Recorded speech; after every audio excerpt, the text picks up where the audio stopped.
Bom, pessoal, vamos lá dar continuidade à nossa videoaula.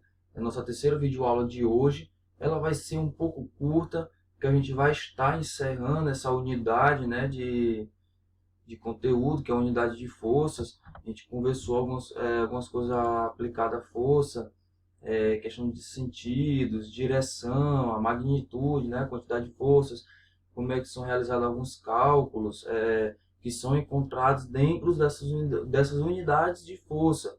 Logo após essa videoaula, amanhã a gente vai estar adentrando no conteúdo de sistemas de alavanca. Vocês vão entender como é que são aplicadas essas forças, né? Quem são responsáveis dessas forças, como é que funcionam os eixos encontrados dentro dos sistemas de alavanca.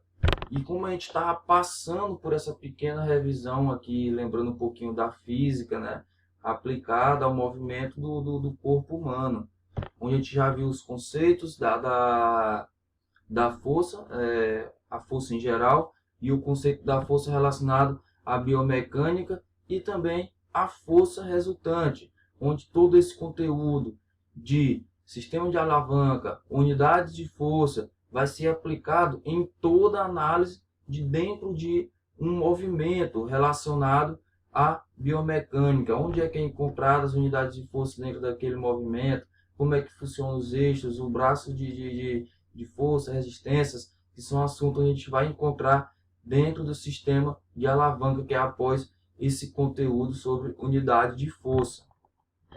Bom, pessoal, como a gente falamos aqui na videoaula anterior, só recapitulando, né? A aplicação de forças pode gerar diferentes tipos de respostas, dependendo, no caso, da direção dos vetores de forças, que são concorrentes ou divergentes, da magnitude deles e das características inerentes de cada superfície. Sendo assim, elas podem gerar forças de pressão e forças de tração, como já dei alguns exemplos para vocês nos vídeos anteriores, da chave de boca, né? Bom, pessoal, e para dar continuidade, que está próximo de encerrar sobre unidade de força, a gente relembrando um pouquinho da física, né? Eles falam que a força de pressão, elas são definidas como forças em direções iguais, entretanto, com sentidos diferentes, opostos. As forças são em direções iguais, entretanto, com sentidos diferentes, opostos, aproximando-se do ponto onde a força foi aplicada, segundo McGuinness em 2015. Também conhecido como força linear, né? Lembro, pessoal, que direções e sentidos são totalmente diferentes um do outro. Então, cuidado sempre aí para vocês não confundirem esses dois termos, ok?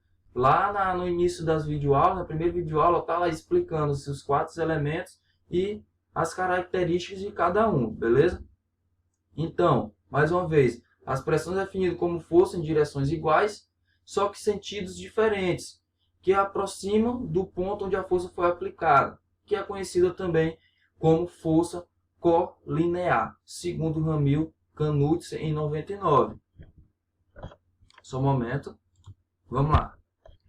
Também podem ser geradas forças de tração, que são definidas como força aplicada em direções opostas, distanciando do sentido do ponto de onde a força foi aplicada, segundo McGuinness em 2015.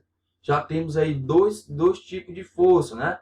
Força de pressão e força de tração, né? Como ele fala, que ela é definida como força aplicada em direções opostas, distanciando do sentido do posto de onde a força foi aplicada. Continuando, pessoal. Estamos próximos de encerrar a unidade de força, né? A gente vai entrar aqui nos vetores, que geralmente eles são apresentados por setas. Neste caso, o comprimento da seta indica a magnitude da força e a unidade de medidas adotada por newtons, segundo Ramil e Canutze. Você lembra lá nas outras videoaulas o cálculo de massa em newtons, que são também aplicados dentro da unidade de força relacionada para biomecânica. E anota aí, pessoal, os ossos eles são submetidos a forças repetidas. E quais são essas forças, né? Força de pressão, força de flexão e força de tração. Fiquem ligados nesses 3 tipos de forças. Fiquem ligados nesses 3 tipos de forças, que elas vão adentrar dentro das análises dos movimentos dentro da biomecânica. Onde é que essas forças são encontradas? Por exemplo, no agachamento, está tendo força de pressão, força de flexão ou de tração, entenderam? Então a gente vai identificar onde é que essas forças são aplicadas dentro de um determinado exercício, acima daquele eixo, qual é o braço de força que está relacionado dele, qual é aquela musculatura que está no braço de força, qual é onde é que está o braço de resistência. Tudo isso tem que ser analisado dentro de um movimento na biomecânica. Fora as assimilações de angulações dos movimentos, onde é outro conteúdo que a gente vai estar adentrando dentro da biomecânica, ok? Bom, pessoal, a aula de hoje está sendo encerrada com o nosso assunto abordado sobre unidades de força, onde a gente revisou um pouquinho da física, né? Vocês viram aí que a física também está presente na educação física. E é isso aí, pessoal. Temos também cálculo, né? E também da física. Sempre lembre, quando eu falei para vocês, mas educação física não vai ter química, física, matemática, né? Sempre vai estar presente nas nossas vidas. Então, o assunto de hoje é isso. Estaremos amanhã com um novo conteúdo, sistemas de alavanca. Vocês podem estar pesquisando, já fazendo algumas pesquisas sobre determinado assunto, para a gente já adiantar alguma coisa, beleza? Então, espero vocês até amanhã e até lá, pessoal.